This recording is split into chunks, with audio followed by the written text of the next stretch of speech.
Right. So, as we go through today, just two more seconds on introduction. We're going to kind of break this up into a couple different sections here, and really excited to bring Megan in because we are going to do some reflecting on both national surveys, Spectrum's Pulse Check survey, and then pair that up with a lot of what she's seeing out in the field, working with nonprofits just like you, day in, day out, from an advising role to an auditing role. And then also maybe we can get what her board roles look like that she has had or has also in the community. And so the way we're going to kind of break this up, I just mentioned we're going to do a little bit of a recap on 8 different national surveys. And when I say a little recap, 8 huge national surveys, we tried to break down what are some of the trends that we saw in those national surveys. We also, at the end of this, will share out what are some of the national surveys that came out from last year's work that you should be looking at that had useful information. That information will get shared out with the PowerPoint deck after the session today. We'll go through those that piece of information. We'll jump into what Spectrum does every year, every other year, a nonprofit pulse check of a much smaller group of our clients, our partners, kind of our friends out in the community, really to kind of get a feel of where they landed at the end of the year. And so we did that again at the end of 2025.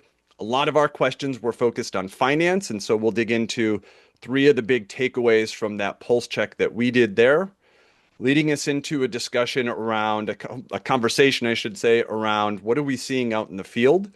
And then we are going to leave some time for kind of recapping what should you be implementing at your organization, some takeaways, and then also a Q&A that we'll get into here in just a second. So trying to cover a lot in 45 minutes. We're going to kind of continue to push through.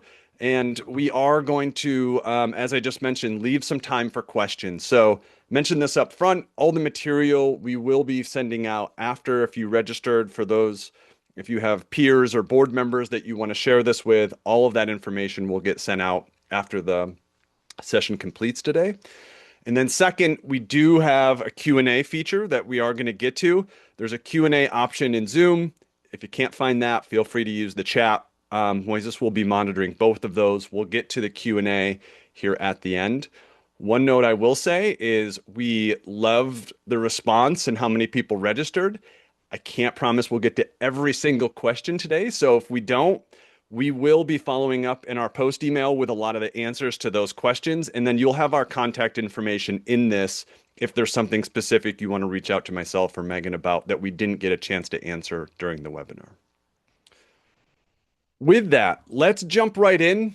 We're, trying to get a lot done in 30-ish, 35 minutes to leave some time for questions. So let's jump right in to our first section here, which is around national context and some summary from some national surveys. We've broken this into 2 different sections here. So we'll go through these, we'll reflect, and then we'll continue moving our webinar along here today. So the first section, and I mentioned we reviewed, I think there was 8 different national surveys, or maybe 7 surveys and some other articles summarizing surveys as well, and went through. And we're not going to be trying to bombard with data and statistics. All those are really important, but we reviewed that information and tried to pull some themes out that we think would be helpful for organizations moving into 2026 as we get our year. It's March, but as we get our year closing Q1 here. And so the national piece, we have a couple different slides we want to talk through. The first being these 2 points that you see up here. Leaders expect continued uncertainty in funding and policy environments. And the second piece around staffing challenges are widespread. When you first read those, no, this is not 2012 or 2006. Those, in some ways, those 2 big points right there, we've seen over the last 10, 15, 20 years. But it is a little bit different today in kind of that takeaway from both of those 2 national data points that we've seen. Really reflecting on that first piece, leaders expect continued uncertainty in funding and policy environments. But what the surveys then told us there is leaders are really starting to get more targeted on fewer initiatives and getting more prioritization in their organization. And so the step of, yes, we're seeing that continued uncertainty, but there is actually action and reflection from the leaders saying, okay, we really need to prioritize what we're going to be impacting and accomplishing in our organizations, tightening that focus. That the reason I share that as a theme is, or as number one here, that's going to be a theme throughout a lot of what we talk about today. The second part, and remember, this is data from last year, staffing challenges are widespread. A couple different surveys had different numbers. It was all right around 65% of organizations, from a national survey reported being hampered by staffing shortages.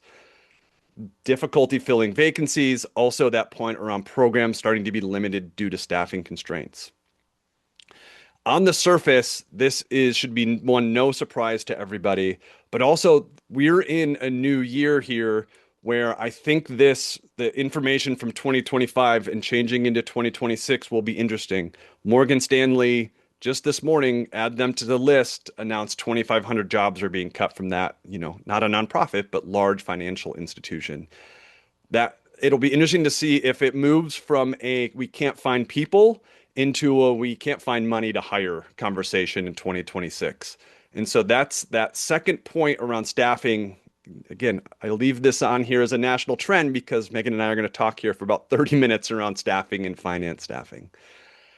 Megan, I don't want to spend too much more time because we're going to dig into these, but is there any just reaction or thoughts that you have just with those two big bullet points from the national survey there? No, I think the biggest thing to think about from like a takeaway is, this is a stress that we are seeing, right? Everybody's got it, and so you're sitting here and you're probably like, tell me something I don't know. But I think the component to really start to think about from a strategic perspective, if this is something that describes your organization, is that the staffing considerations and staffing shortages shouldn't just be HR updates. It is something that you need to have much broader perspectives about how that could have potentially affect your mission capacity, your ability to have good financial stewardship. And really, it's an enterprise risk discussion that probably needs to be had at a much higher level. And so it's something where I think there's a lot of conversation of like, we talk about it, but we don't know how to talk about it or what we need to Yeah. talk about. And I know we're going to get into that more today, but I just wanted to kind of just forecast that a little bit here. Yep. And there's a through line, right, from all of this, right? We talk about leaders prioritizing, or the uncertainty about funding, prioritizing, staffing challenges, leading us into what will be, what will be a big third topic today, and showed in that national research, which is the conversation about revenue, nonprofit revenue.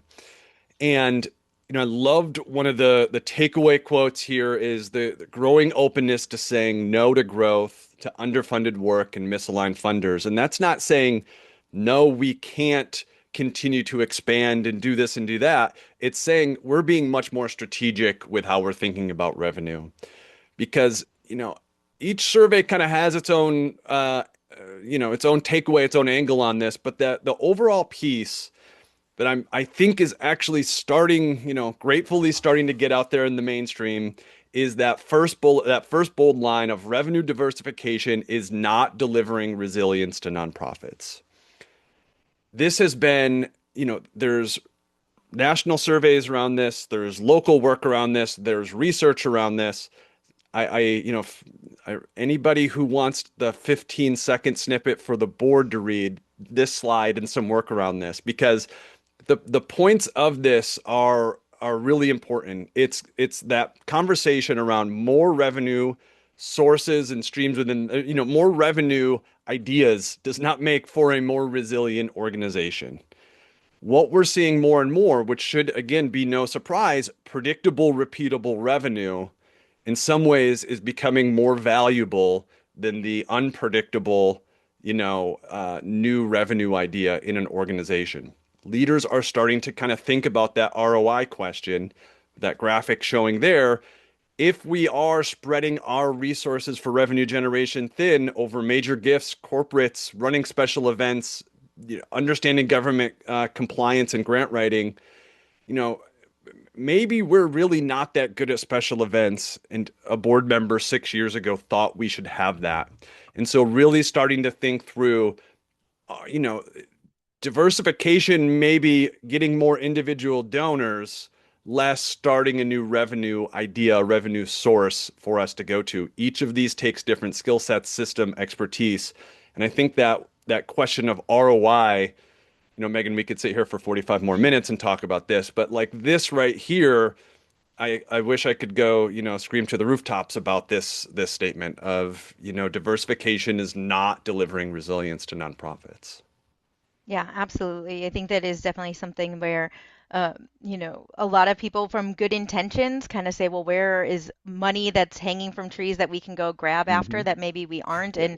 And the concept is fine in theory, but again, what's the workload that the organization has to put forth to try to catch that dollar and pull that off? And that is the part that ultimately a lot of the consideration is, I think a lot of people have felt this for a while, and it's good to see that there is going to start to be, there's data that you guys as leaders of these organizations can have to point to be able to say, hey, this is what the data is showing. It is not working. And so when you kind of are presented with those questions about why aren't we doing X or why aren't we doing Y or maybe we should do Z at this point, and you feel like Hmm. you're saying no, no, no, no, there are resources to be able to point to say that this is just not it's not what good management and practice is ultimately showing in this season of the nonprofit sector at this point. Yeah. And we're really, one of the things I'm jumping a little bit ahead to what we're seeing in the field, but the conversation I think is really moving into what is our strategy to bring in revenue from fee for service to fund development to government contracts, and really thinking through how much time are we spending? Do we actually have the right system to do this? We're going to spoil a little bit. We're going to talk about the work to bring in government contracts. And do Hmm. we have the right systems to do that? That's very different than having volunteer relationships at PwC and having corporate dollars come in. So, having organizations really think strategically about the revenue that, I we're not necessarily, if you need to shrink to grow, if you want to throw that jargon out there, great, but really being more strategic around revenue. And the data is showing that that's starting to resonate more and more with organizations. Absolutely. So again, there's 7 big or 8 big national surveys that were done over the last year, 18 months. We're going to link out and share, and organizations can kind of click through on their own what some of those findings were. A big theme of that was around this revenue piece. And what we started seeing with the relationships here is there is a tie-in from this national work, national surveys into what Spectrum does and what we did as our own check. So we, like I said earlier, every year, every couple of years, we try to get a larger portion of our clients, past clients, partners to do a pulse check. The reason we call it that is we're not sending out 1,000, we don't have 1,000 responses to a large sector-wide survey. We're working with organizations that know us in some regard, but we're sending that out just to say, what are you guys seeing in the field right now? What are some of your takeaways? And this year, ours focused on finances. And I imagine some on this call took it. Thank you for that. Focused on finances and finance staffing was a lot of that. And so we're going to break down some of the responses here. It's it's building on that national context into some of what we saw from our leaders that we're working with. And there's really kind of 3 big related takeaways that we want to make sure we share here today. And the first was probably the most interesting to me because when we asked our questions, you always kind of have a thought of, I wonder, I kind of know what we're hearing, maybe what the feedback is that we are expecting. But we asked a couple questions on our check around, do you as a leader feel prepared for 2026? Subjective to what prepared means, but do you feel prepared going into 2026? And a majority of those respondents most said mostly prepared and fully prepared for 2026. And then later in the survey came back and said, while we feel very prepared, there's a need for clearer reports, better dashboards, more forward-looking forecasts also at our organizations. And as I started to digest this information, I really started thinking about myself as that, in that director of finance role, or, back boots on the ground, and thinking the resiliency of organizations to say, of course, we're prepared. We've been going through this year after year. Keep throwing hurdles at us. We're prepared to go through that. And of course, we could use more forward-looking reporting. Of course, we could be using more data. And so I just think it's an interesting dynamic there, Megan, of, we've both worked with a lot of agencies Mhm. that resilient, of course they're ready to go into the next year. They feel as prepared as they did the previous year. And wouldn't it be nice to have an 18-month cash forecast at your hands if you're a leader? And so I'd love just kind of your thoughts on that because it's just such an interesting dynamic. And the deeper I think about it, I'm like, of course, this is what the reaction should be from the organizations we're working with. Yeah, ultimately, it's been such a rough number of years for nonprofit organizations. Even if the money has been flowing through, it may be different money than you were used to getting before. It may be from different components or grants or things that you had to go off and pivot. And there's been a lot of pivoting and changing and shifting. And I look at that and, I say this is exactly what I'd expect to hear from a group of leaders who are used to working in less than optimal situations, right? Which Hmm. is pretty much where everybody has been. And so the feeling of being kind of mostly prepared or fully prepared again is I don't think that translates to feeling like in the optimal situations we're like totally ready to Right. go, we feel super confident. It is, taken with a grain of salt of that concept that everybody has just been working in far less than optimal situation for the last 5 to 6 years. So yeah, we're good. We're ready to move on. We're ready for the next year, and we kind of got this, and we feel okay. But again, that's not the optimal situation for a lot of people. Yeah. And I think that kind of recognizes that open-ended questions that you've got there identify that, yeah, we're okay. We're going to carry this along, but we do need more, and there is more of an optimal situation. And Mhm. I think also at some point there is also this battle of gosh, I wish I had more, but if I'm already a little like overwhelmed and I'm already in a little Mhm. bit of a struggle, like what is going to be required of me to get these additional things? Is it as easy as somebody just telling me you need X report or you need Y dashboard? Like, is that ultimately going to get there? Or is this actually a lot more of a challenging question for us to have to really sort through than I realize? Mhm. Yeah, one of the things that I just to, again put myself back in the person reporting to the finance committee and the board, it's like I can throw all the reports at you in the world, but what are we trying to learn from this Hmm. process? And I think that's to your point. It's like you can print all the reports you want off QuickBooks, right? But actually providing that data is another step to that. And so what are we really trying to understand as leaders? That forward-looking forecast, I think if you and I could tell the future, we probably wouldn't be on our webinar, we'd be somewhere else. But that forward-looking forecast piece, you know, to spoil a little bit of some conversation later, really trying to dig into, okay, are we government funded and need to know cash? Are we heavy timing related to grants and we need to know payroll? Really kind of digging into this question, and we're going to provide a little bit more, but I think that when we say more reports, more forward-looking forecasts, what exactly do we need those for in an organization? Great question to start to dig into um, at your nonprofits. The second piece to that, kind of building on that resilience, related and similar and a little bit different than what we saw from the national survey. Again, number one, revenue predictability is top concern. Everybody in the survey, again, to no surprise, back to that question around that unpredictability, specifically the challenges that we previously saw and will continue to see with government funding and some institutional funding, the significant stressor for leaders. As somebody who's been in the federal government contract space, I think the challenge is now going to be when total renewals are up here, there's total control over contracts coming from the administration, not modifying past contracts. So I think this should, not a scare tactic, but revenue predictability should probably stay on top of everyone's mind. The second piece, which is, again, part of what the driver of our pulse check was, is around organizational, everyone's topic, by the favorite topic, organizational finance infrastructure. I think everybody on this call knows that's everyone's favorite thing to talk about, right?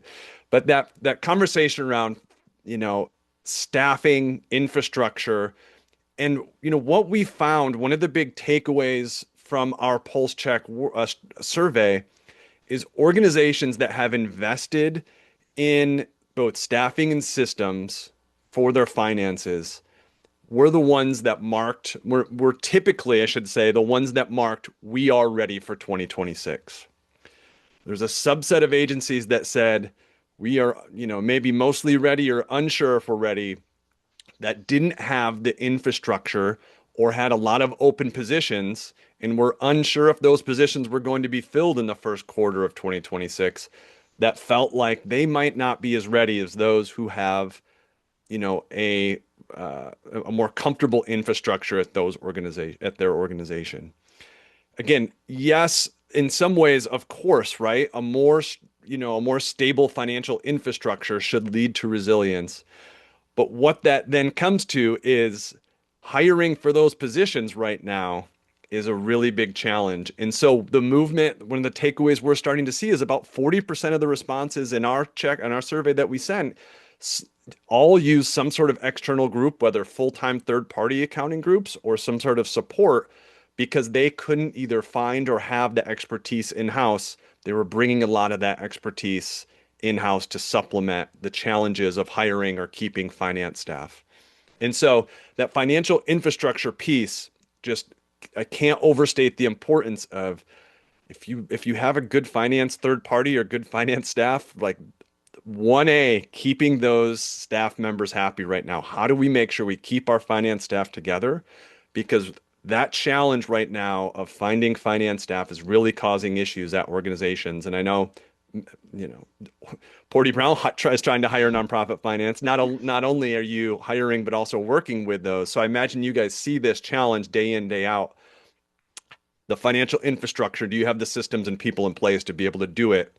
I have to imagine that's a good tell of what's happening at an organization.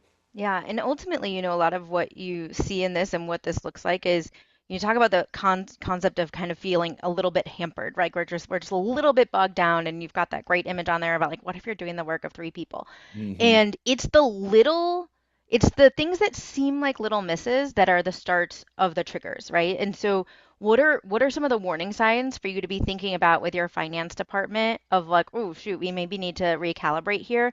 Delayed billings, right? If your billings aren't going out timely, if the vouchering is not going out on a regular basis, that's the early showing signs that there's a level of stress load at that finance part. Weaker grant reporting and throughput, like the follow up, the make suring, and the things are getting Right. reviewed, the grant reporting components, the delays, and maybe that. Even if you're just seeing higher overtime, and that's beyond just your Mhm. finance staff, right? But in all of your staffing, a great indicator if you're kind of keeping some metrics on your payroll and what that looks like. And if you've hourly employees and we're seeing some increases in overtime, again, that's translating into more people doing the work of other people. That's going to be adding stress. And so when we start to see just a couple of these indicators, right? I would just say these should be your kind of barometer indicators of how's our organization doing? Do I need to be thinking about this? What are some things where I say, oh, I might need to circle the wagons a little bit and pull things in? Those are just a couple of things that I think we see aligning with that component of the staffing considerations. I think you know, that piece you just brought around overtime, just kind of translating that into how many times, one, having been that person who's there till 6, finishing something that you thought was done at 4, but two, talking to a leader that says, I don't understand. They've been working on this and working late. How could they not possibly have this done? And it goes back, part of this graphic, what we're trying to show here is if suddenly somebody, whether it's, we're talking finances, so keep that going. If your finance director is suddenly doing all your reimbursements or all your grant reporting, and that's an additional step, that it's impossible to do an A+ at all of that if those are two jobs being given to you. So that piece, what a good note to say, a sign, if you see that staff member having to stay late 2 weeks or 2 days a week, probably not because they don't know what they're doing. It's probably because of this feeling of, they have 1.25 jobs now or 2.5 jobs, whatever that is. Great indicator to start kind of maybe digging into what's causing that at your organization.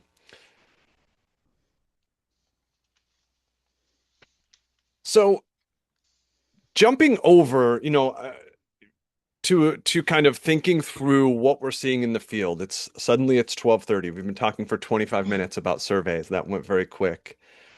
But, you know, we'll share more to this group if they want to dig into some of the data around our information and the national information. But when we were putting kind of this reflection together, this webinar together, in, little inside baseball of me talking to Megan, I did not say, Megan, here's the Excel sheet of all the survey responses. We really tried to say, okay, let's actually talk about what we're seeing in the field first. Here's this blank slide, and then we'll go through what the data says. And whether I should be happy about this or maybe just pleasantly surprised about this is one of the first conversations we had, Megan, was, wow, I don't want to just say everything that the survey showed, right? That was our conversation of like, there's so much overlap from what we're seeing to what these two groups of survey results are showing.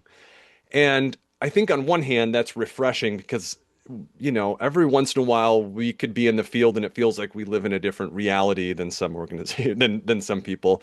But I think you and I are aligned of what we're seeing and talking to clients about does reflect a lot of what we just talked about of revenue strategy and how do we bring in revenue? What should our staffing model be if we're, whether things are going well or not?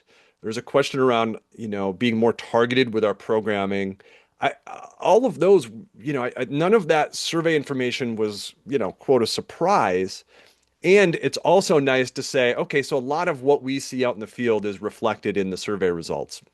The the pieces that we started talking about, revenue predictability and revenue diversification, the need for more data, which we'll talk about what that looks like, and then this financial capacity piece, and you kind of brought up this snowball effect.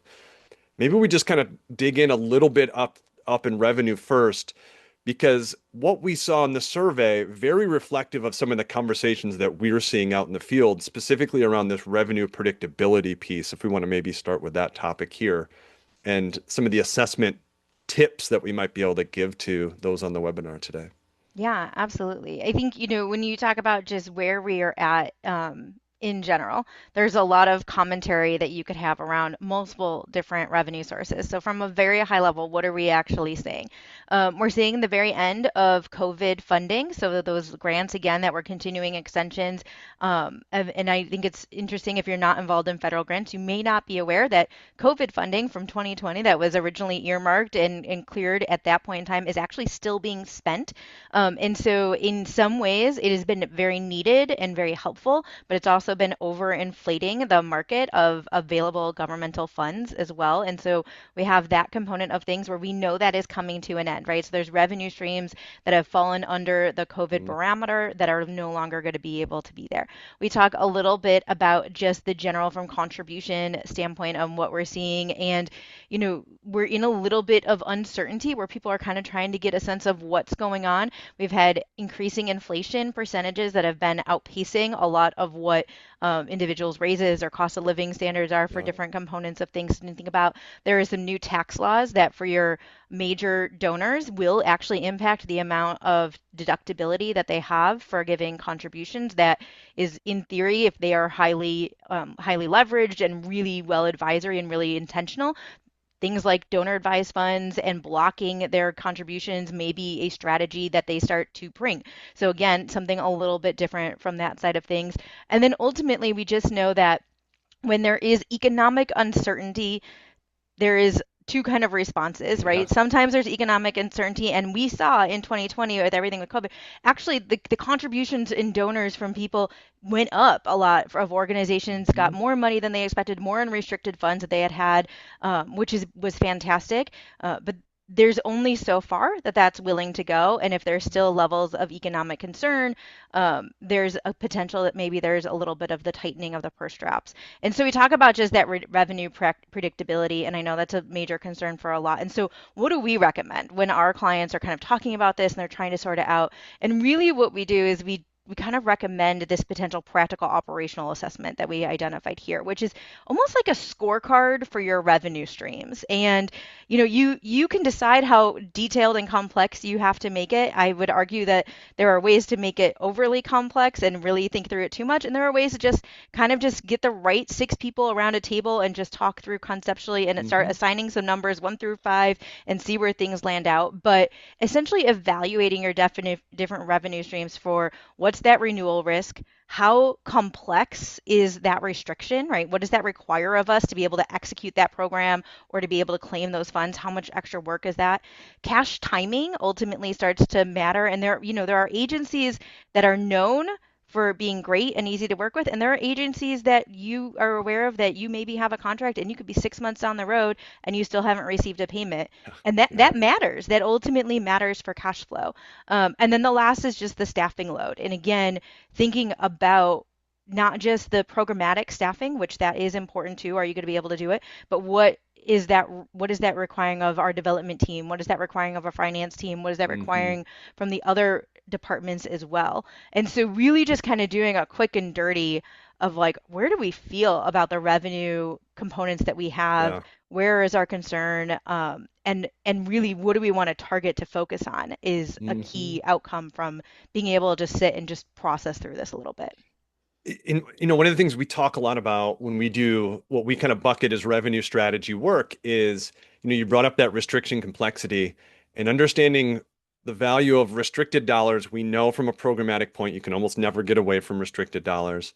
But the value of flexible dollars, I think in some cases is understated to organizations to that point of restricted dollars are great if you have an unrestricted pool to help supplement and pay those other bills. Restricted dollars counting on that from a operational perspective can cause a domino effect of challenges that, that how do you pay for staff? How do you do all this other stuff if your dominant expectation is around restriction? So thinking through those areas, I think, that diversification conversation again, maybe we do another 45 minutes on that. But that's a, kind of getting rid of that myth in the sector and saying, yes, maybe diversification is great if you have somebody who can focus on all this.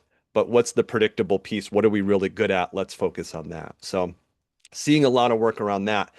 One area we touched on earlier in this was this need for more data, and I brought this up. We both brought this up. Thinking through what are the actual reasons we need this data? What are our strategic and financial questions in getting targeted data? That question of we don't have enough data to make a decision versus, okay, actually, we just need these three data points. We've identified these are kind of our key pieces. I think moving that discussion of more data into it's not more, it's specific data that we're not getting when we think about whether it's forecasting cash, program score, whatever it is. How do we come up with those three or four targeted data points that really are decision-making data points?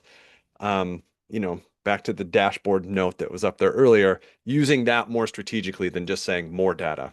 Yeah, absolutely.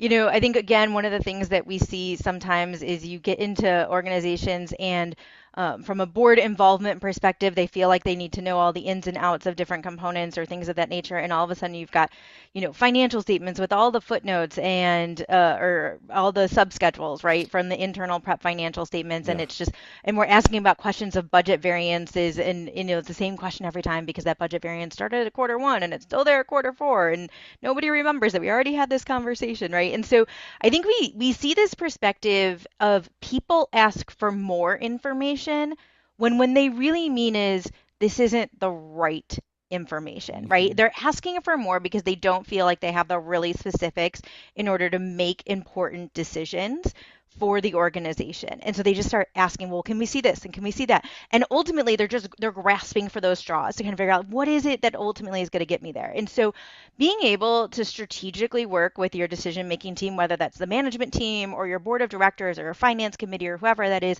to really strategize down and work through the back end of what's the decision we're ultimately trying to come to, or what are some of the key decisions that we have to make, and what do we think are the most important factors that will impact that decision, and kind of just starting to work backwards a little bit of how Hmm. much detail that looks like. And I know we talked about a couple of considerations where a cash forecast might be something that for some organizations is really important to have, that they have, a 13-week cash forecast that they need to be working on and they need to be updating.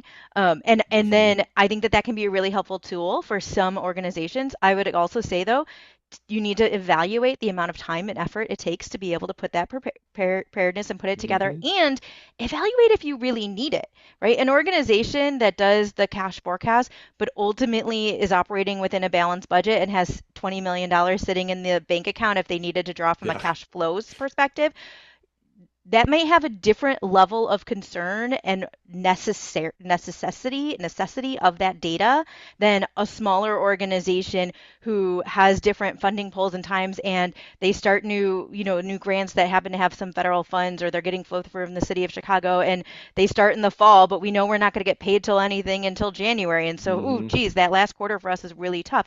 That's a totally different situation. I mentioned one of the things that I like to kind of throw out there is an alternative to a 13-week cash flow, because I think for a lot of people that's they feel like they need that, they need to have that, is more of a cash conversion calculation. And essentially this would be kind of taking your days in receivables, your open receivables at any given point from when I'm you're going to jump vouchering us through. over Oh, to I'm this sorry, slide. I So, forgot we had nope. that No, detailed you're on all there. good. I And we want to can keep bounce back. Okay, No, I'll no, keep no. going. Let's keep this conversation going because we're timing. I did want to get into this. So I'm thinking about kind of what are the implications and things you can implement at your organization. Go Yes. back into that cash implication because that's under finances there. Sorry to interrupt you. Perfect. Yes, no, that's great. So the days of cash consideration is a much better like back of the napkin dirty kind of thing where you can basically say, how long does it take me to collect my receivables? And how long is sitting in my APs and accrued expenses? How long does it take for me to pay things out? And ultimately, there's no magic number for any one organization. And so this isn't something where it's like, oh, this is our ratio with the bank and our debt service ratio has to be above 1 or whatever. But ultimately, it's about figuring out what that works for your organization and following the trend. So if you say, hey, we run this days on cash consideration and it's normally 30, and we just run it every month and we keep an eye on it, and all of a sudden I'm ticking up and we're at 35, and then we're at 38, and then we're at 42. Right? What is that telling me as a decision maker? It tells me that we're starting to get into a strain of cash flow. And if we don't have necessary reserves, that's is something without having to do a really detailed of like, well, what's the specific in and what's the Yeah. specific out and where is this factoring in and is it their grant number and what if we don't get that payment until 2 weeks later? You can get overwhelmed with the data, but ultimately what you really want to know from that is, are we running towards trouble or not? And if we are, you probably already know the quick buttons and the quick pushes you can make to kind of shift things around. But rather than having to kind of maintain all of that data all of the time, kind of having those high level barometer checks to be able to do that on the front end to indicate when you start to dig into the details rather than giving all the Mhm. details up front all the time. All the time. Yeah. Well, I think, we've talked for 40 minutes. It feels like five, but to reflect a little bit on that, tying into, we think about kind of what do we take away from these survey findings and our field findings, jumping a little bit into finances to first, that predictability piece came up over and over again with the implication being of understanding cash, right? Unpredictable revenue, you still have predictable payroll, you still have predictable expenses. So cash being again, can't overstate whether it's understanding days of cash or just your AP and AR, whatever that is. If you want to go through the 13 week, I used to do a 8 month projection because we were so heavily government funded, just spending time to understand cash. If there's somebody on here that's like, what's my takeaway for, understanding unpredictability, finance capacity, understanding your cash position, just again, can't overstate the importance of that at an organization.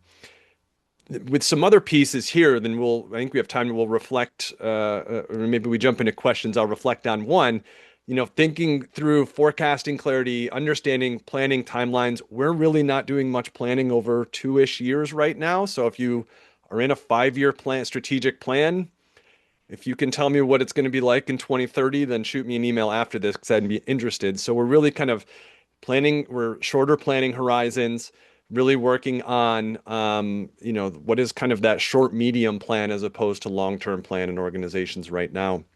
The other point that I will want to highlight, and then we'll answer a couple questions, is under governance, you see that banking relationship and board makeup question. And if you are behind, as they say, behind the eight ball right now, you know, building banking relationships and finding a banker for your board when you're in trouble is much, much more difficult than when things are going okay and you need to start building that banking relationship. So, another takeaway from this is if you're looking for a line of credit or you just want a strong banking relationship, build that relationship, find those, whether it's a board member or just a member of the community that you want to work with when you're in a position of strength or, survival and not in a position of desperation. And so another takeaway from a lot of this is really start to kind of build that governance bench as much as possible. Again, we'll leave a lot of this as takeaways. I do want to at least, I was going to leave 10 minutes. I left. We'll hang out for an extra five, but I'll leave a couple minutes here for Q&A. Again, a lot of this will be, or all of this will be sent over, and Megan and I are happy to dig into anything more in that if you have questions. So, Moises, I know there's questions coming in. I made your job more difficult by not leaving as much time, but we can hang on for an extra couple minutes for those who are willing at the end here. Yep. And another note here is that if we don't get to your question, just feel free to drop it in the chat and we'll follow up afterwards Yep. with a response to your question as well. We can kind of kick it off with this question here. When organizations start prioritizing fewer initiatives, how do you recommend leaders decide which program or revenue streams to focus on? I'll start and then I'll let Steve wrap it up because he'll Yeah. probably have. I'll just say from my perspective, and again, Steve alluded to a little bit. I also do sit on boards and have some of that experience of hmm kind of going through and doing some strategic planning and what does that look like. And ultimately, I will tell you, as some, I think everyone's pretty well aware that you're likely in an environment. There are a lot of non-for-profits in the area, and so your area, and a lot of it is about connectivity and relationship building. And so whenever I'm thinking about how are we prioritizing fewer initiatives, the conversation ultimately for me should always start with what do we either do better than everyone else around us that we really just excel at, that nobody else holds a candle to, or what are we providing that no one else is providing? And I think ultimately sometimes we can like narrow our scope a little bit and be like, oh, well, we do this one program and we do it in our town and no one else does it in our town. But there maybe is another great organization who's one town over who does that same exact service and same program, and it doesn't have to be like an abandonment concept. I think sometimes people think that if they're going to pivot away from a specific program or activity, it means that they're abandoning the people who benefit and the resources that are receiving that, hmm and then those people will no longer receive those opportunities. And I always just encourage you to work with other leaders in the nonprofit area. Find the other organizations who do similar work. Try to work on considering how you can balance it out to, have effective conversations of, we don't feel we can service this population any longer. Is there an opportunity for you guys potentially to step in? You do this really well. We do this really well. We're going to both stop trying to do each other's work and we're going to separate that out a little bit. So that's Yeah. my one piece, and Steve may have some different, but I think that's where I would always start is just what do we do better than Yeah. anybody else, or what are we doing that there is no other option, and hold hmm yourself accountable to truly no other option. It's very easy to to mislead yourself to thinking that you're the only one in the game. Yeah. My answer is very aligned. I'll, from a formal spectrum, and I agree with this, but from a formal spectrum perspective, we get that question often. And there's a couple different tools or levers that we pull to answer that.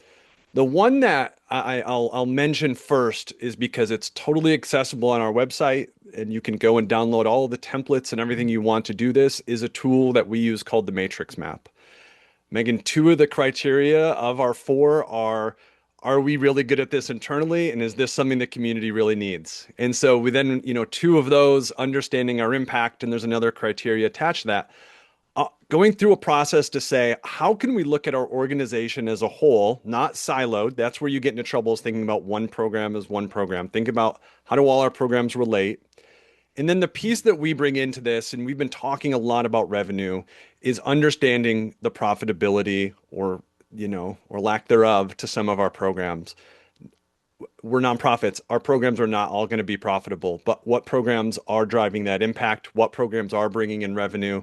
And which programs are maybe not driving impact and costing us a lot of money? And so, in doing a strategic review, um, with that tool that we have, and we map all of our programs out there to say, hey, which programs are really driving towards our mission and impact, and which programs are we really successful bringing in money, and which programs do we need to do a deeper assessment in, to that point of maybe we work with a partner, maybe we just downsize that program, and then you can have that discussion about options at that point, as opposed to the method of cut 10% across the board. Because when you do that, like you're cutting your strongest programs and your weakest programs, and it's going to hurt your strong programs immensely.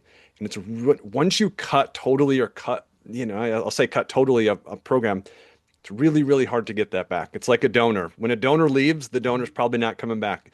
If you stop a counseling service, it's really hard to rebuild that because there's somebody the town over who will probably move in and be able to provide that service. So I think related responses there, Megan. Thank you for your response there. I think it also ties in pretty well to Michael's observation here in the chat, where he talks about strategic planning kind of skewing more towards scenario planning and, the big overarching question of what are the assets, finance and non-finance that we can leverage and build upon to be able to plan and navigate the uncertainty ahead. So really tying that portion of focusing on what we have strengths and what we're really good at to be able to Hmm. navigate the path ahead. Um, we do have Thanks. one technical question here in the Yeah. chat. Michael asks, is blocking contributions the same as bunching? Um, So I'm not on the donor side, or I'm not on the development. I'm not on the development side, so I may not have all the development jargon.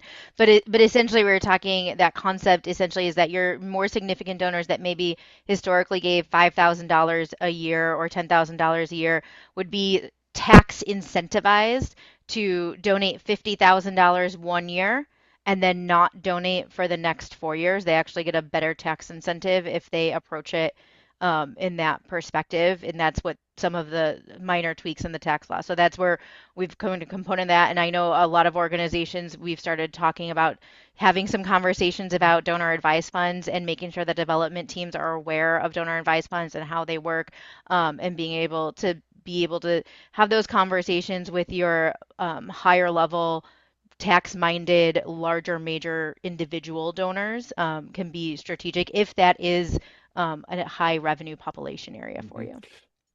What one note, not tied necessarily to the tax law, but to our conversation here, and I know we can wrap in just a second and make sure to follow up with any other questions, unless there's one we should get to, is that comment right there shows the importance of if you have a major donor program, you need to be able to understand tax law like that.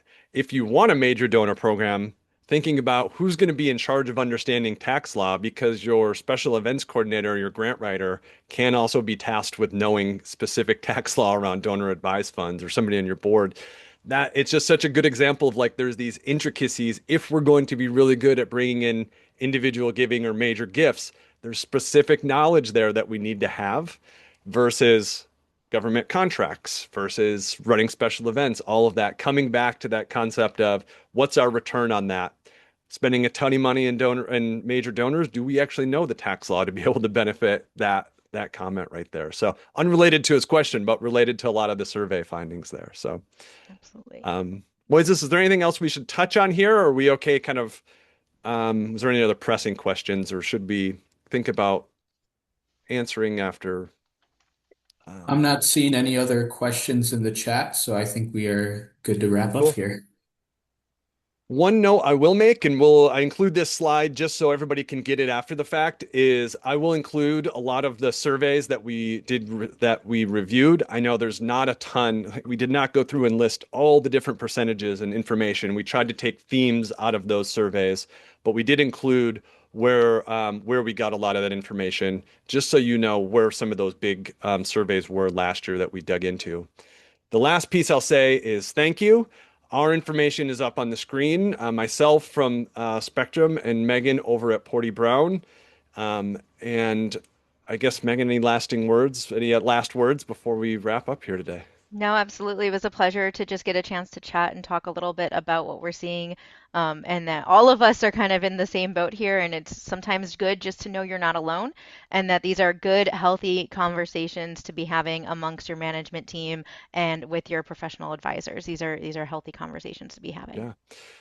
Well, thank you everybody for attending. And Megan, thank you for taking an hour out of your day. I know hopefully everybody feels like anytime you can get, it's expensive to get auditors' advice, guys. We got Megan on the call for an hour to hopefully share some of her knowledge. So, anytime we can get you on these, it's always a pleasure. And hopefully everybody took at least one or two things back to their organization. And thank you for attending today.